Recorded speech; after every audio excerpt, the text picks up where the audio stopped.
Good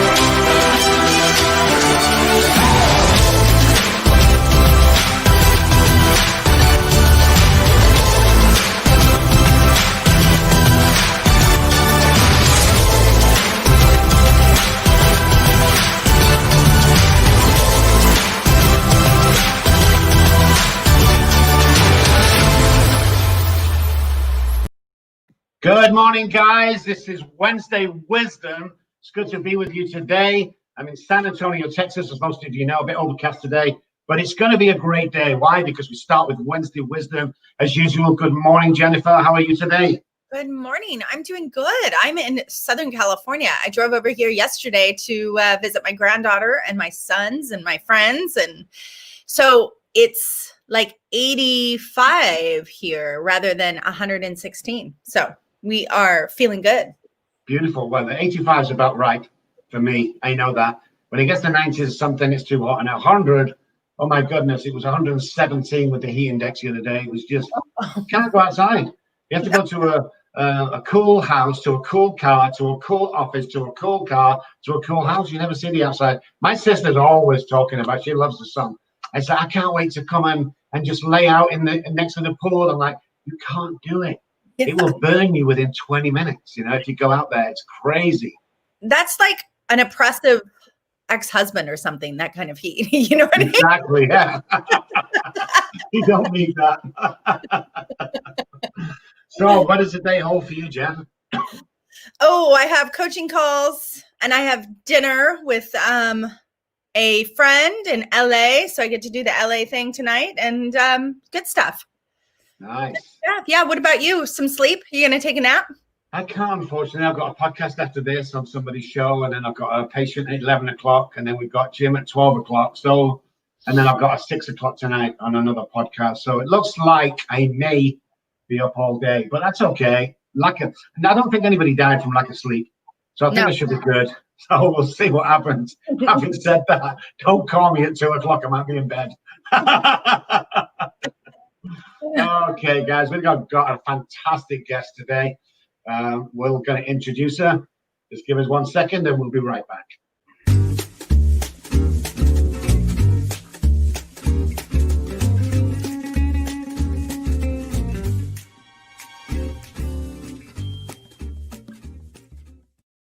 Welcome back, guys. Dr. Kim's in the house. Hi.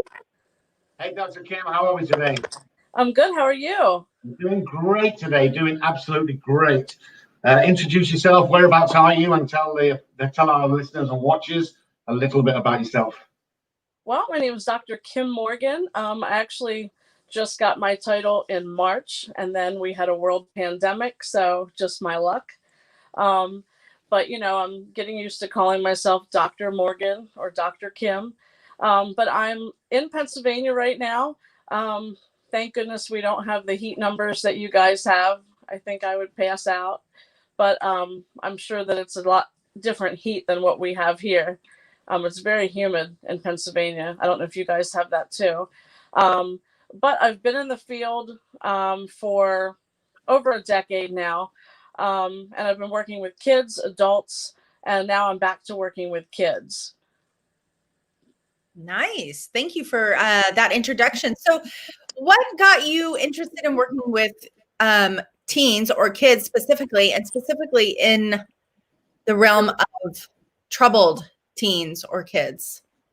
Well, when I moved to Pennsylvania, I'm originally from New Jersey. I moved here just for more work opportunities. And when I got here, I found a job that was posted, and I thought, okay, well, I don't really know what I'm getting into, but, you know, I'm going to try it.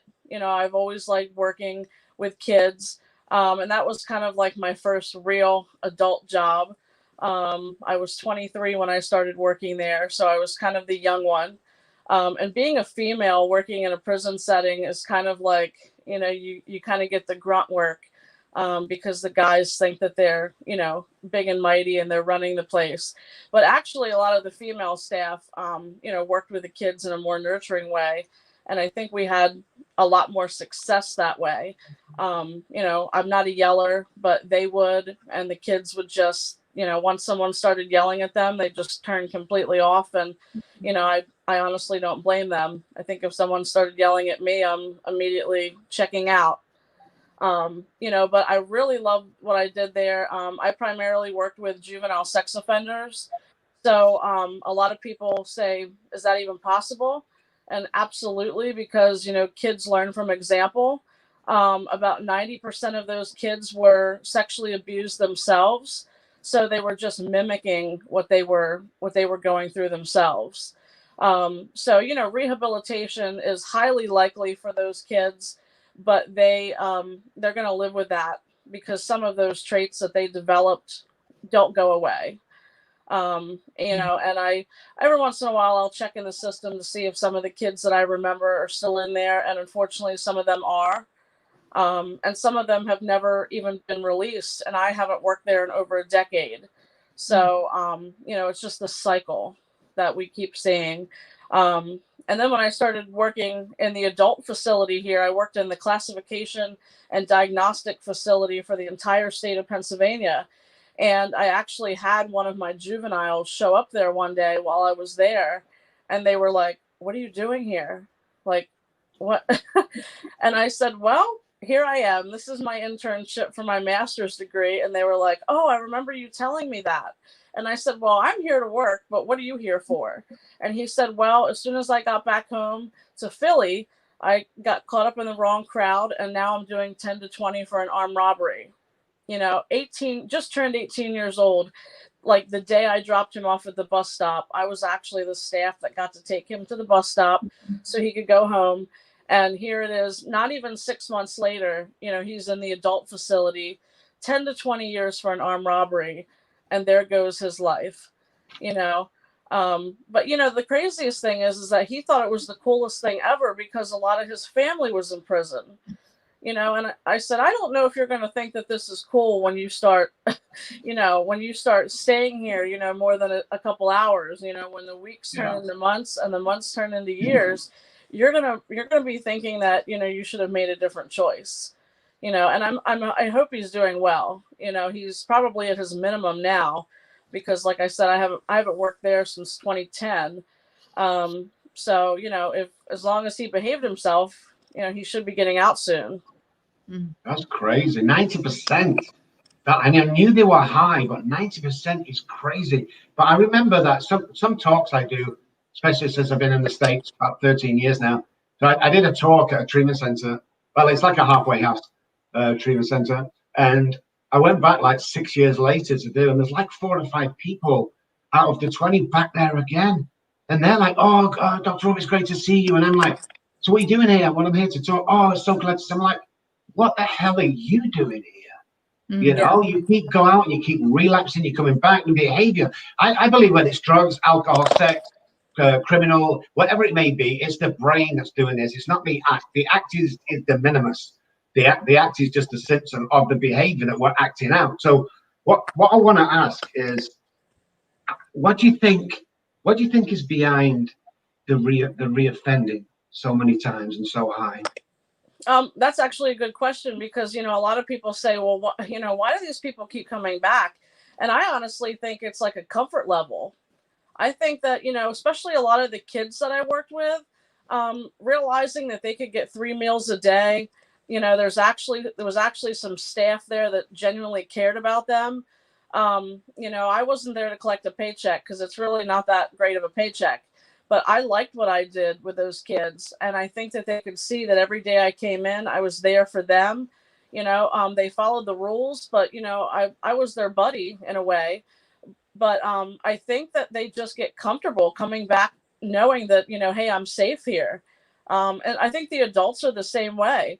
When I worked in, you know, community-based drug and alcohol programs, I would see the same, you know, guys and girls come in 5, 6, 7 times, you know, and I remember one time I had a patient that actually he was like on his 5th, I think, 5th use, and he had went back and forth.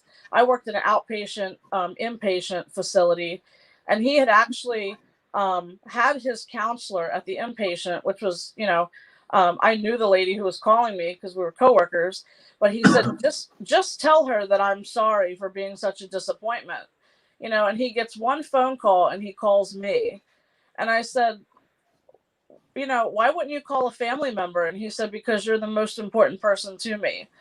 And I said, me? And he said, because you haven't given up on me and I'm just an idiot and I keep coming back and back and back. But he said, I think I actually like coming to your group. So he said, can you not make it so good? I said, well, I mean, but I think it also comes down to a personal choice too. Do you want to stop living, like you were homeless, so that, some people are comfortable like that. The worse it is, the better their mind frame is, they think, I guess it can't get any worse, so I'm just going to keep screwing up. But I think when people actually start doing better, it's scary, and then once they see that, they're like, okay, this is weird. I'm out. And then they go back to their old ways again. So, it's like, I know when I was a kid, we would go to these hotels that have those revolving doors. And I just thought that was the neatest thing, like running around inside of those, like, I can't get out. But, that's what these people live like. They're stuck in these like hotel revolving doors and they just can't get out. So, it is scary when they finally step out of that revolving situation and they decide to make a change. Yeah, Dr. Kim, I'm really aware of, like, is it the parents? Is it our system? I'm a big fan of emotional sobriety. Whether you have you're in the recovery world or not, emotional sobriety is, I think, for all humans, because we're all recovering from some old belief system that we learned and the behaviors that we learned as children. What is the thing that our system, and this isn't like to point fingers at the system or point fingers at the parents, right? But like, what is it that we're missing? Well, I think that, definitely with addiction, I see right now, even where, since I haven't worked since March, but when working in the school districts, this would have been my second school year inside of the school system. I see a lot of parents who are addicts. Mm-hmm. So like if the mom or the dad is an addict, obviously this child is not getting adequate care. So what we see is a lot of grandparents having to raise, grade school kids, teenagers, high school kids. And, it's hard when your grandparents are 60 or 70 years old, and you're 10 or 12 or 15, but I think these kids are just trying to find a place in the world. And again, I think they see their parents doing it. Well, okay, well, why not?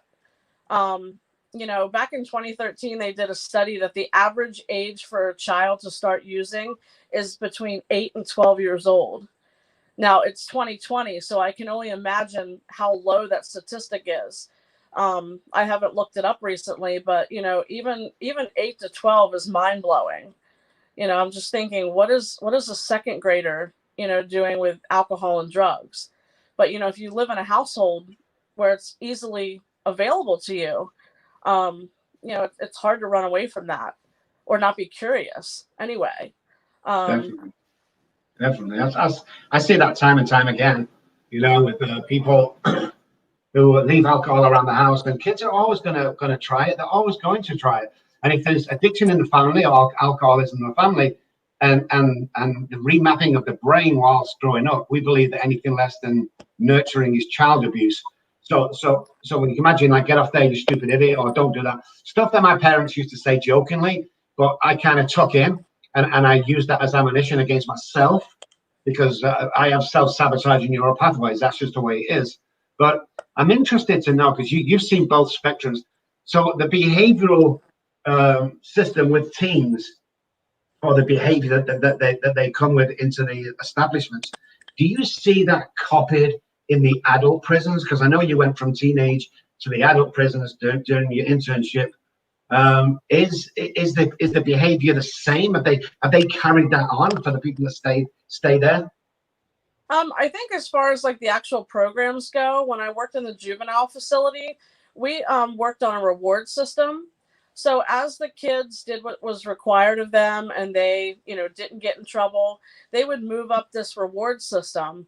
And if they got up far enough on the ranks, I guess I can say, they would be able to earn money by working in our kitchen. They got to do like extra things, like maybe even go outside of the facility if we could get the judge to allow that. So these kids were like, oh, I want to make some money.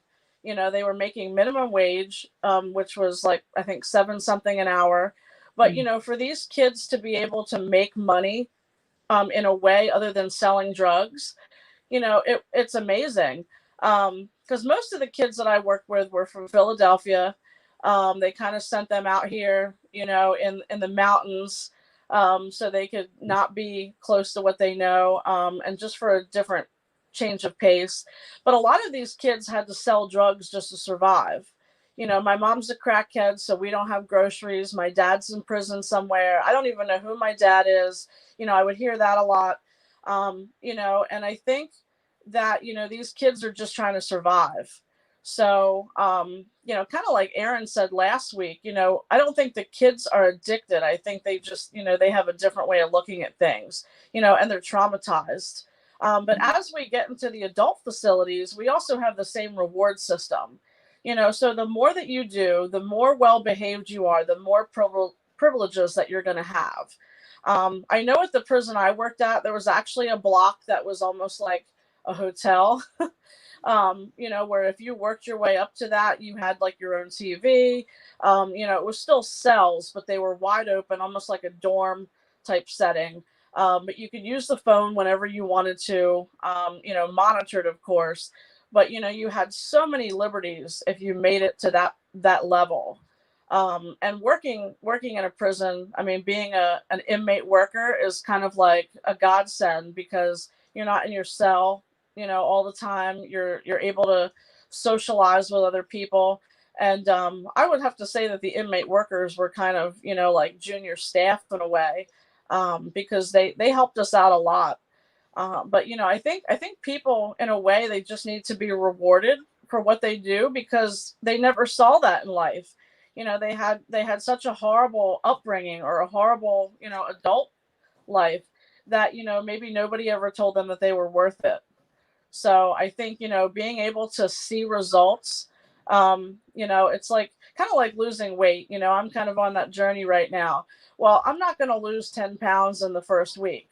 Maybe if I get lucky, but it's something I have to keep working at it. And if I don't lose 10 pounds in the first week, I'm not going to give up. But I know that for some people, not having that instant gratification is defeating for them, and they just can't continue going down the right path. So I think, being supportive to people. I'm also a certified family recovery specialist. So working with the families and the communities, helping them understand, helping the parents understand. Sometimes the parents have nothing to do with their child's addiction. It could have skipped a generation, and it's definitely hereditary. Statistics show that if you have one parent who is an addict, you are 50% likely to become an addict yourself. And if you have 2 parents who are addicts, then you're 75% more likely to be an addict yourself.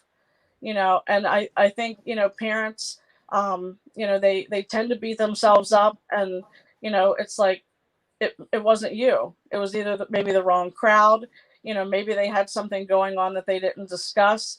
Unfortunately, addiction doesn't discriminate. So, it could be the person that you least expect it to be, and bam, it comes out that, I'm an alcoholic, or I'm a drug addict.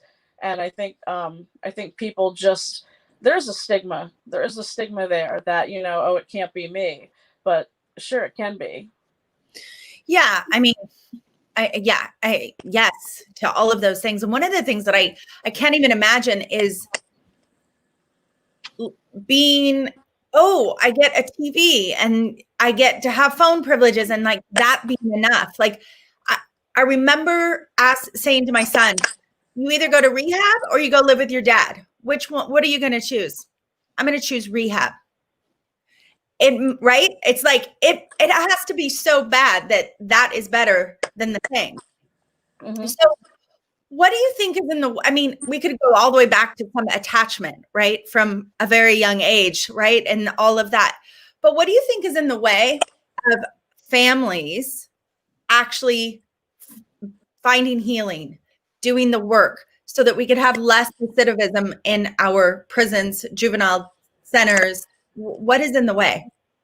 I would have to say a huge barrier when it comes to families is being in denial. It wasn't my kid. There's no way it's my kid. It's not my fault. It's not this person's fault. We're perfect, and sometimes it's not. I can't say that that's for all the cases because, sometimes the kids do come from great homes. They've got everything that they could ever want. One of the biggest questions that I get asked is, why are celebrities drug addicts or alcoholics? They have so much money. They could buy anything that they want. Why are they drug addicts or alcoholics? Because again, addiction doesn't discriminate, but sometimes money does not buy happiness. You could have everything that you want in the world, but maybe you don't have any emotional connections with anyone. Or you have that childhood trauma that you never talked about. So I think it doesn't matter whether you have money or not. You could be the poorest person or the richest person. Addiction will cross your path if you allow it. But I definitely think when it comes to the families, a lot of people are in denial, and again, the stigma, oh, how do we fix this? Or, what's the right way to fix this? And I think so many people are worried about what other people think of them that they're afraid to actually live their life and do what's best for them. So yeah, I totally agree. When you said before, like that, there's the child that said it can't be me, can't be me. That was me. All the family were absolutely aghast when they found out I had a drinking problem. I'm the guy. When I was going to college, I played music and I also worked the Doors in Manchester. And I'd be getting ready to go and work at a nightclub or something. My mum would be having a glass of wine about 6 o'clock before they went out, and I would call her an alcoholic. It was a joke, but I mean, they would say, "Mom, you can't be drinking this early." And it was just like, it was just not meant to be me. And everybody was like, what just happened to him? And I went down really quickly. It was just, I don't know, but the family program, when people come to us, it's like, well, yeah, they do 90 days with us, an hour a day, but the parents do 4 hours a week with us. And they're all, it's funny because they come and they go, oh yeah, we can't wait to start the family program. We've got lots to tell you about little Johnny. And they get on and they go, okay, well, let me stop. It's not about Johnny, this is about you. Mm-hmm. Let's talk about what you bring to the table. Let's talk about what you're allowing, because I heard something the other day. It was mind blowing for me. It's like taking a kid out of a house where they all speak Spanish, because recovery has a different language, and we're going to put them in to a treatment center where they all speak Japanese. So when the treatment is over, we're going to take them up and put them back into the Spanish-speaking house. What's going to happen? He's going to start speaking Spanish again. Mm-hmm. So unless you teach the house Japanese, so when he goes back, they're all speaking the same language, it always goes wrong. So that's what we specialize in. We think that the family is very important. But another thing you said, which I think is vital when it comes to recovery, especially the mindset, is, when people come to us, it's not about the drug or drink or the behavior or theft or whatever it is. That takes a back shelf. What's really going on? How can we introduce you to a life that gets you excited? When you get up every morning and go, oh my God, I've got this little part-time job, or oh my God, I've got a girlfriend, or all these things you've never had before. Whether they're rich or poor, they've never done it for self. And that self-worth, we think, is very important when we're building character. Because a lot of people say, will you stop drinking? Hey, I keep 100 grand here of money that I can refund your money if your kid doesn't do as we tell him to do and really recover from it. And that's a given. The alcohol and drugs is a given. It's the other stuff that we need to get him interested in, the other stuff that he needs to get interested in about life. So it's a combination between, directly working with the kid and also information for the parents and getting them to change their behavior and language. So having said that, what advice would you give to parents who have the teens that are going off, hanging around with the bad kids at school? What advice would you give them? I would have to tell the families just to have an open mind. Even though it's their child, just listen to them and see what they have to say. Sometimes, kids don't want to talk to their parents about what they have going on. So, even though I'm a therapist, I like to encourage therapy because, it's like I'm the perfect stranger. You can come to me every week and you can tell me your secrets. I'm going to keep it between us. And then you're able to vent and talk about your parents, your friends, whatever you need to talk about. And I'm going to give you, good feedback. So I really think that, if kids are at a place where they need to talk to someone, then parents should be very open to therapy, whether it's individual or it's family. I think that the parents just have to be willing to be open, or they have to understand that there's a high possibility that they're going to lose their child. Yeah, for sure. And more than them being open, what do you think there is for the parents to actually to take on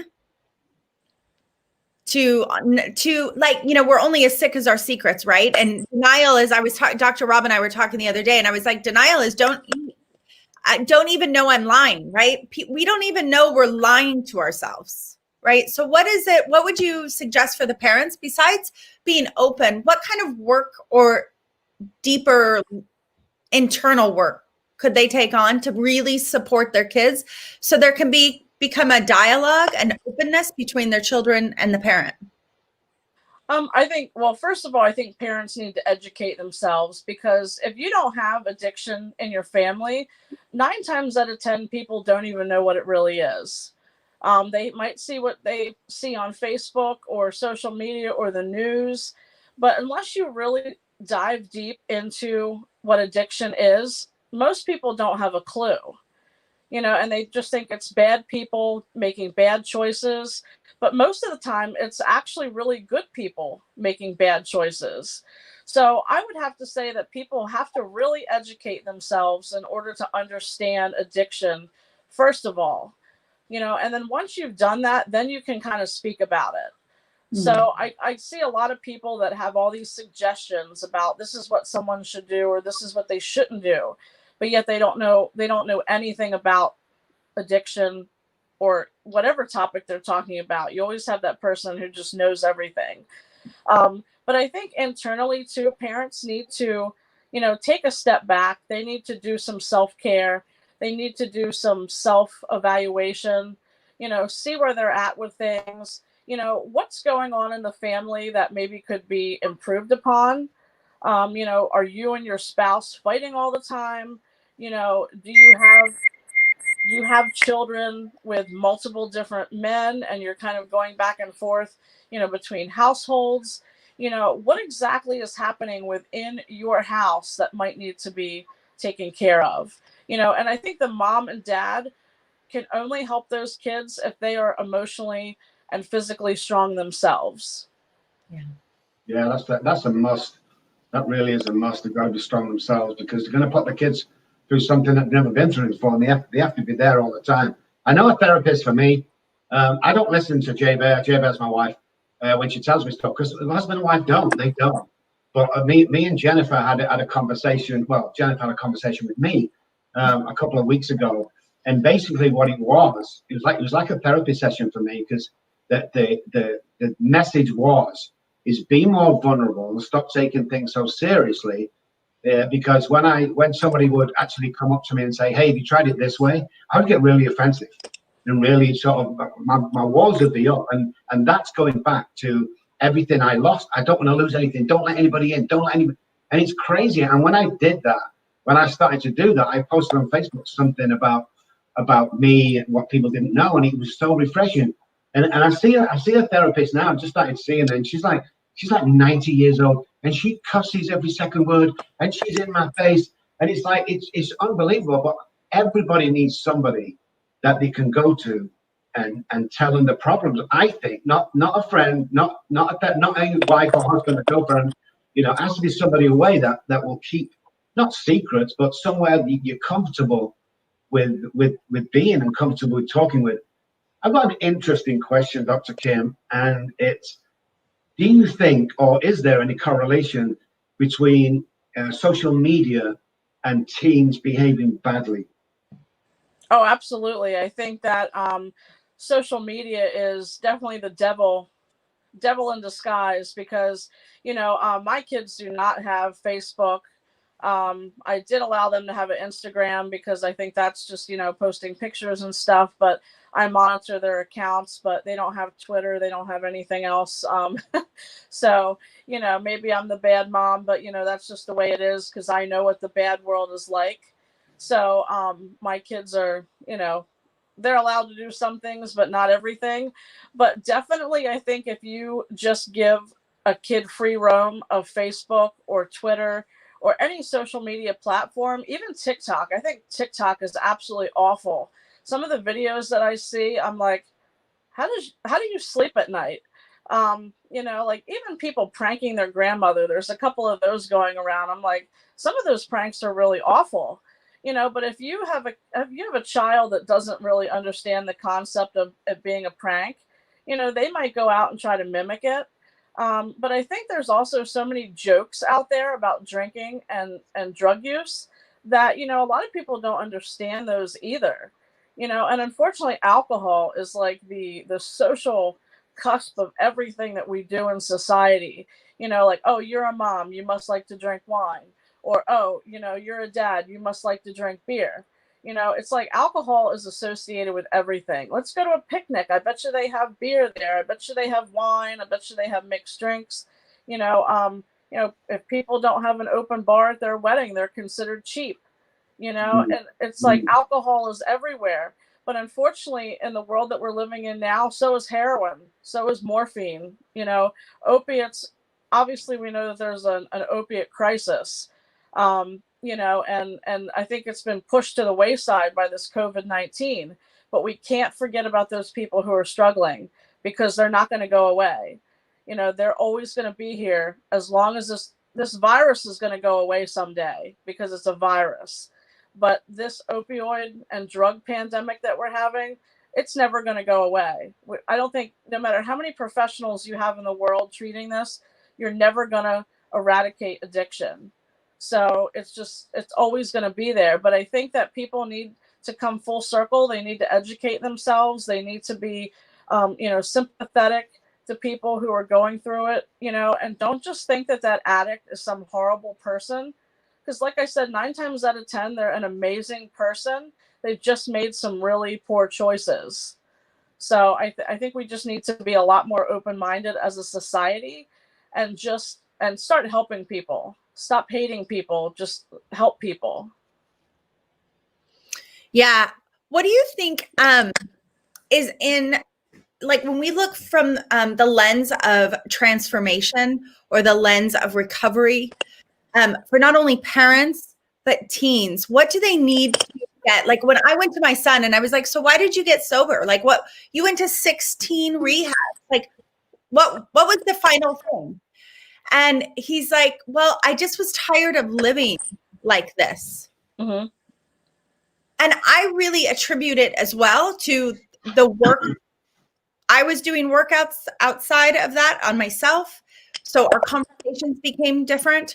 Boundaries became bigger and wider, and enmeshment went away, because a lot of enmeshment can cause compulsive behaviors in our kids. Mm-hmm. So what is the thing that needs to happen?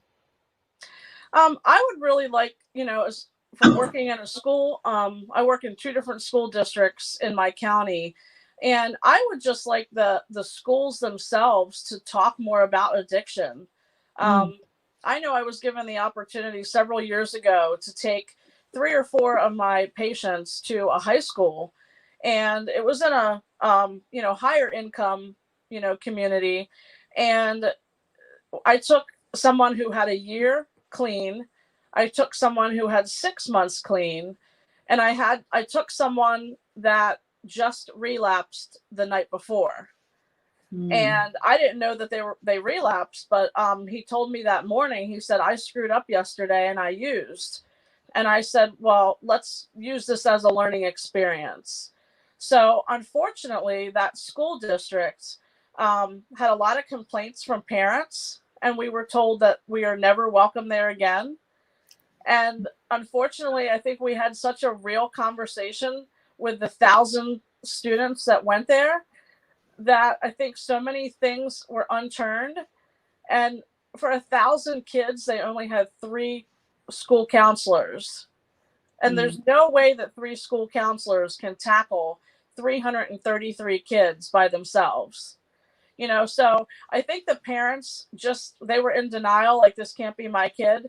But so many kids approached us. We were actually there for like 4 hours because so many kids approached us and was like, I'm doing cocaine, or I'm, you know, these are high school kids like snorting lines and lines of cocaine, you know, and they're like, well, our allowance is like $200 a week.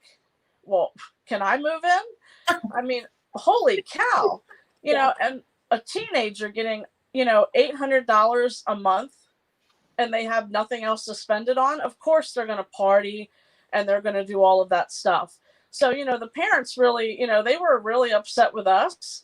And I felt bad for my agency and the patients that I took, because they were devastated to find out that we could never go back there. But unfortunately, I think we uncovered a whole lot of stuff that they just didn't want to deal with.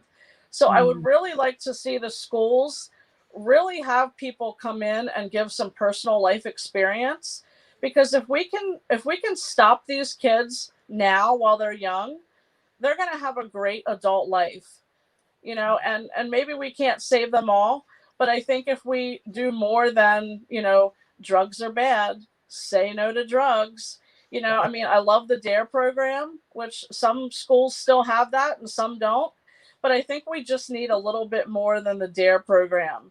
You know, handing out a t-shirt and saying drugs are bad, it's just not enough for these kids these days.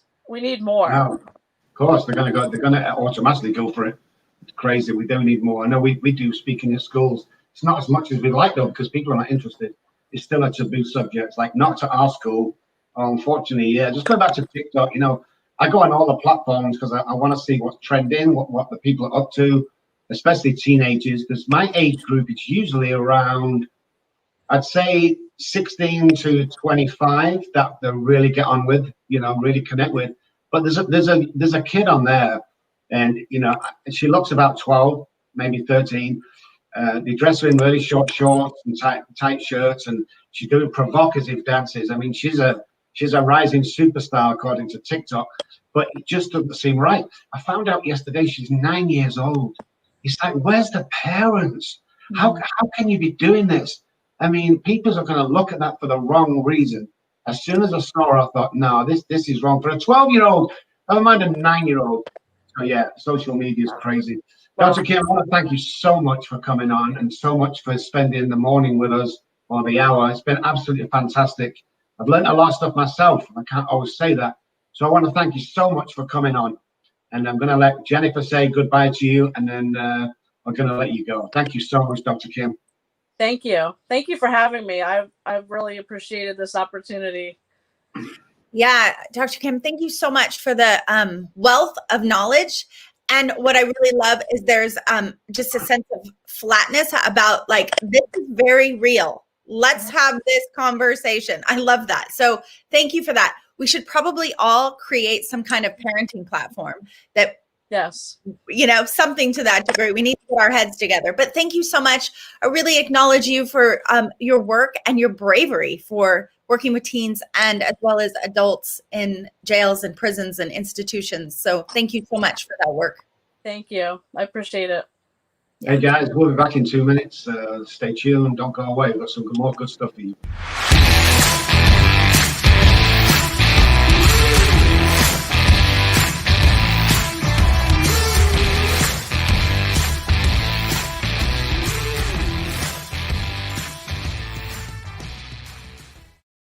Hey guys, welcome back. Wednesday Wisdom. Each Wednesday, it's just after 9 o'clock. We'll be with you. That was a great guest, Dr. Kim Morgan. You can find her on Facebook, Kim Morgan. I know she does private sessions. She's an absolute amazing person. She's got a lot of experience and a lot of things to say. So whether you're suffering but from behavioral stuff yourself or addiction or anything like that, or whether your kids are, Dr. Kim Morgan is the person to go to because she has a wealth of experience. I don't know about you, Jennifer, but I've not really spoken to anybody. Well, I spoke to a couple. Aaron was one of them, but a person that's had so much experience from young kids to adults and seeing that crossover. I know when you think about the level of knowledge and the level of experience and what she has actually seen from young to adults.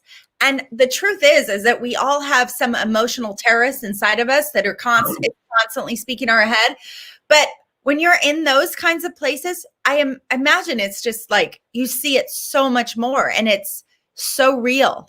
How could you ever let your kids on social media or do anything when you've seen that? I know. Yeah. I know. It's crazy. I mean, I always look at the safety aspect for a start of how young we're letting our kids do this. And I don't mean to be horrible or scare anybody, but a sexual deviant or a pervert or whatever you want to call them, a molester, seeing that on TV or on TikTok, if you're walking down the street and you see that girl walking, I'd hate to think what happens, because she's been on there, doing what she does. And I just don't agree with it. I mean, it just might be me, but I think there's a right place and a right time for everything. And 9 years old is way too young. She doesn't look it. She looks about 12. That's the crazy part about it. And I'm thinking 12's too young. And then when I find out she's 9, she's on a dancing TV on a reality show on TV. I know that. That's where she gets a little bit of fame from. But yeah, just crazy what's going out there at the moment. Well, and I'm just going to say this because I'm just going to say it, but Pornhub actually has young girls like 15 years old on their sites. And people that go on Pornhub, they don't know that those are 15-year-old girls. And so what happens is they find porn on your computer, then you become a predator. You get arrested because you were watching child pornography. And so it's like our consciousness has we have none. We have none. Well, we've got no barriers like we used to have barriers. The worst thing even a teenager could do is probably go to the local store and get one of them Playboy magazines, and that was it. But nowadays, there's so many apps, there's so much on. Everybody, I would imagine every teenager right now knows how to get on the dark web, and so nothing's traceable. You're on there, and none of your family can find out, and the family come back and they go into little Johnny's, past search history, and they find out it's all good. It's just Google and maths class and English class, and then they forget there's another web out there that not a lot of people know about, especially adults, and you can get all sorts on there. Well, it's seductive, and we live in a society where we want to be seduced, right? Anything to get us out of the present moment. Let's be seduced. Look where we are today in our world. We're just being seduced. So I think that's the bigger conversation. Yeah, definitely. We should do a show on that. We should do a couple of things. We should do a show on that because I think a lot of people will be interested. May bring 2 or 3 guests on for the hour and get people's opinion. But secondly, the parent platform, I think that's a must. And I know we spoke about it with Aaron the other day. I think that would be very, very good, and maybe just get some more awareness out in schools. I think we're going to push for schools as well, especially local schools around here. Well, I think it's like the part that I love is like, let's have the hard conversations. Let's have the gritty, deep conversations that people are not wanting to have. That's the conversation I want to be in. Yeah, and I think the quicker the better. I'm known for the not sugarcoating anything in the addiction world because when you sugarcoat things, people die. That's the bottom line. I think the same thing should happen with the conversation with the parents and stuff, is that we need to have that no sugarcoating conversation because things are going wrong. And gone are the days where we can swipe it under the carpet. We are seeing today, and especially over the last maybe 20 years, the effect of parents from the 60s and 70s and maybe 80s sweeping things under the carpet in their own house. I got told that this mustn't leave the house. I was taught to lie at an early age. If somebody calls, don't tell them we live here, tell them we live at this posh address because when I was out shopping, they cornered me and I did a questionnaire. It's crazy, you know. So it was okay for me to lie. That's what I got taught at home, and all this stuff needs to be addressed, because parents are very defensive. You know, there was no misuse in my house. You know, there was no child abuse. Let's define child abuse again. Anything less than nurturing, as far as we're concerned, is child abuse, because we'll take that stuff in. And you know that, Jen, for the 2 kids, 2 boys that you have. Well, there's that. I mean, but even like I remember going to the librarian and talking to her about my period, and then her going to my mom. My stepmom raised me, but going to her and then me getting in trouble because I talked to the library about that because I couldn't talk to them. Yeah. Right. It's like, what was missing in that? Like, we don't need to talk about necessarily they're wrong, but we do need to talk about what's missing. And that's the difference, you know? And my kids, going back to the 60s, my kids grew up reading, you know, Jack Kerouac, listening to 60s music. My son will tell you he forgot the era that he lived in, and he thought he could just go use heroin and do mushrooms and do all these things and life would be okay. No, we live in a different world. Yeah, we do indeed. Yeah. Guys, we want to thank you for tuning in. Wednesday Wisdom.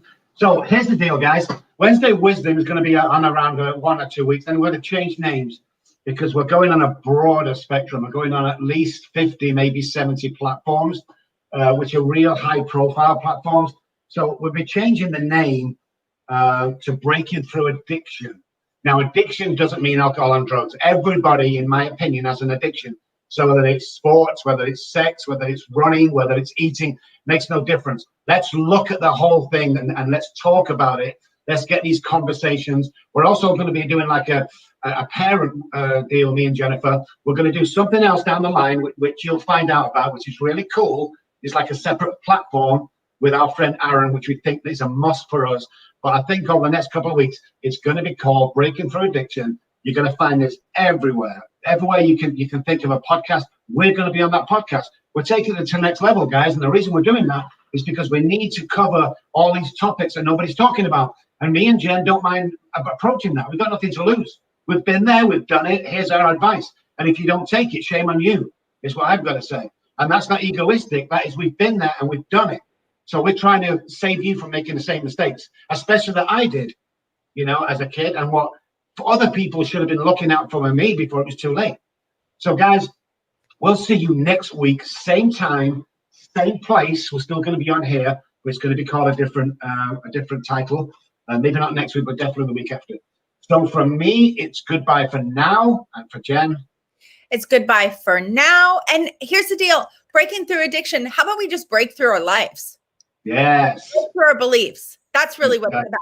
So from me, from Southern California, sunny Southern California, so much love. Thank you so much. Thanks, guys. We'll see you next week. Thanks for tuning in.